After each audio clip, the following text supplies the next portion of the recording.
Aujourd'hui, une petite vidéo SEO pour les débutants, les nuls, les bleus et ceux qui n'y comprennent absolument rien. On va donc commencer par parler de Google et de son fonctionnement parce que j'entends bien trop souvent dire « C'est un moteur de recherche ».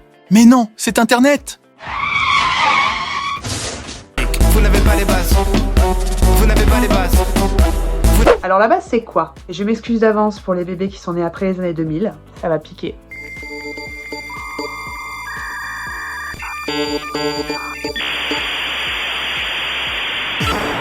Il était une fois, dans les années 90, Internet. Mais Internet n'avait absolument rien à voir avec ce qu'on connaît aujourd'hui. À l'époque, on avait des modems qui ramaient, une fenêtre de connexion de 5 heures maximum et des sites franchement très moches. Et vous savez quoi? On s'en foutait.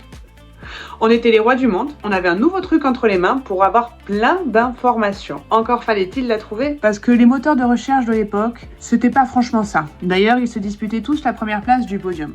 On avait AltaVista, Yahoo, Excite et évidemment Lycos. Alors comment ça fonctionnait exactement?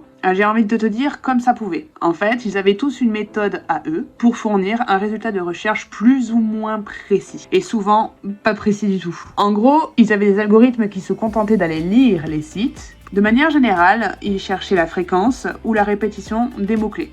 Par contre, ils ne tenaient absolument pas compte de la qualité du contenu. En gros, imaginez qu'avant les années 2000, vous recherchiez un site qui parle de moto. Eh bien, il y avait des petits malins qui s'amusaient à saturer une page avec le mot moto, sauf qu'en réalité, c'était des casinos en ligne. Et puis Google est arrivé. Larry Page et Sergey Brin se lancent dans leur garage et développent un concept novateur qui s'appelle le PageRank. Le PageRank, c'est un algorithme qui va évaluer la pertinence des pages en fonction des recommandations. En gros, c'est exactement la même chose que le bouche à oreille, mais version web. C'est-à-dire que si demain, vous recherchez un médecin spécialiste dans une discipline bien précise, vous allez commencer par interroger un peu autour de vous. Et puis, vous allez avoir des retours. Et forcément, vous avez tendance à vous dire « Ok, si ce médecin-là a des bons retours de personnes de mon entourage, c'est qu'il est forcément bon. » Donc, vous allez aller le consulter, ce qui est normal. Par contre, si dans la rue, une personne vous arrête, vous croise et vous dit « Hey, j'ai un super médecin et c'est son nom, voilà, tiens, tu devrais aller le voir. » La personne, vous ne la connaissez pas, vous ne l'avez jamais vue et donc vous ne lui faites pas confiance. Et c'est comme ça que fonctionne le PageRank de Google. Du coup, Google filtre et classe les pages en fonction de leur pertinence et de leur autorité.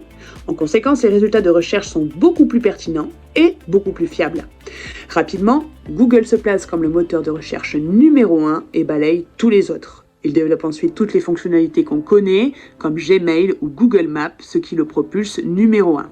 Pour en revenir au sujet de base, Google n'est pas qu'un moteur de recherche et ce n'est pas Internet. En gros, c'est un prestataire de services.